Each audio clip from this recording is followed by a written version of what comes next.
Guys, you should listen to this. This is my own testimony also. I'm afraid what I'm going to say may shock some of you, but the most difficult people to deal with are people who have two kinds of spirit. One is the Holy Spirit, and the other is not. Now, people will tell you, but the Holy Spirit wouldn't dwell in an unclean vessel. That's wrong. The Holy Spirit does dwell in unclean vessels. If he didn't, we'd have no hope. Some people take the attitude the Holy Spirit will only come in when you're completely pure. But the Holy Spirit comes in to make us pure. Without him, we cannot be purified. So we need him. It's like if a professor at a university would say to his class, now when you've passed your exams, I'll teach you. They'd say, but Professor, we need you to teach us to pass our exams. Aren't you glad that the Holy Spirit doesn't leave you every time you do something wrong? You know, Jesus in Mark 7 lists 13 things that defile a man, and one of them is pride, and one of them is foolishness. Dear Lord, how many Spirit-filled Christians would there be left if every time we got proud or foolish, the Holy Spirit left us? The Holy Spirit does dwell in vessels that are not totally pure.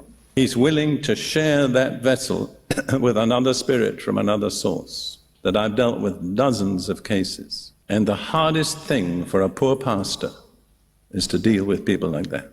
I remember a man who came to me.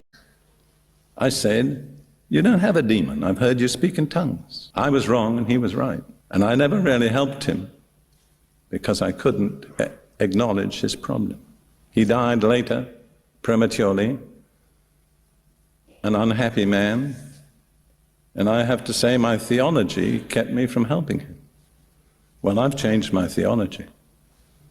I've changed it to fit in with reality. But I think you'll agree, as you go through your spiritual experience, one of the most difficult people to deal with is the one who sometimes has the right spirit and sometimes another spirit.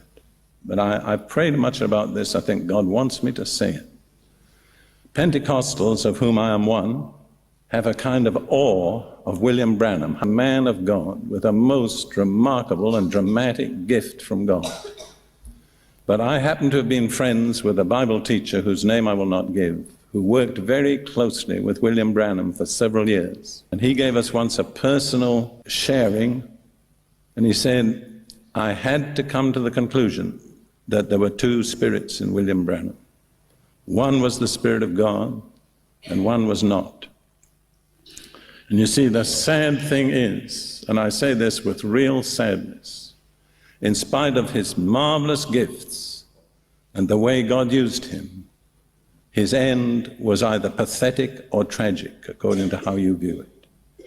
He was killed as a result of a motor accident in which his car was struck by a drunk driver, and he left behind a little group of fanatics who were worshippers of William Branham, saddest people you'll ever meet in a Christian association.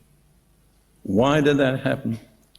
Because if you mix two spirits and don't eliminate the wrong one, ultimately it will corrupt the work of the good one.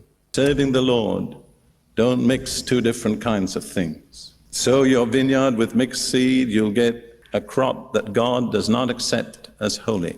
Wearing partly linen and partly wool, you're in two different spiritual worlds, because linen is a type of spiritual purity. Wool is a type of human effort that generates sweat. You and I and the church, we have to examine ourselves. Are we sowing with mixed seed? Is there the good and also the false? Am I wearing a mixed garment? Partly the righteousness of Jesus and partly my own fleshly nature. Because ultimately, the blessing of God will not remain on that which is pure and impure mixed. It may be some of you here have been to a fortune teller. You really need to get clear of every involvement. I was in a prayer meeting with a young man. I'd never met him before. And I said, have you received the Holy Spirit? And he said, yes, but. Well, anytime anybody says yes, but to that question, you know what the but is. But I don't speak with tongues.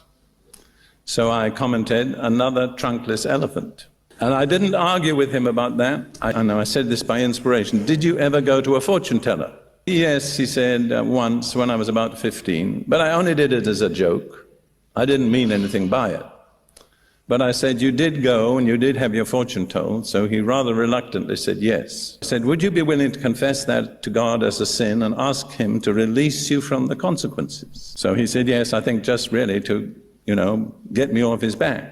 So I led him in a little simple prayer, Lord, I confess as a sin that I went to a fortune teller and I had my fortune told, and I repent and I ask you to release me from all the consequences. I didn't say anything more. Put my hand on his shoulder, prayed for him, and he immediately began to speak fluently in a tongue. You see, the invisible barrier had been removed. There was a shadow over his life that had to be lifted. So believe, guys, that the Holy Spirit will dwell in you to help you to expose those demons that are still hiding. So ask the Holy Spirit to expose the demons that is still inside of you, purge it out, and help you to be delivered.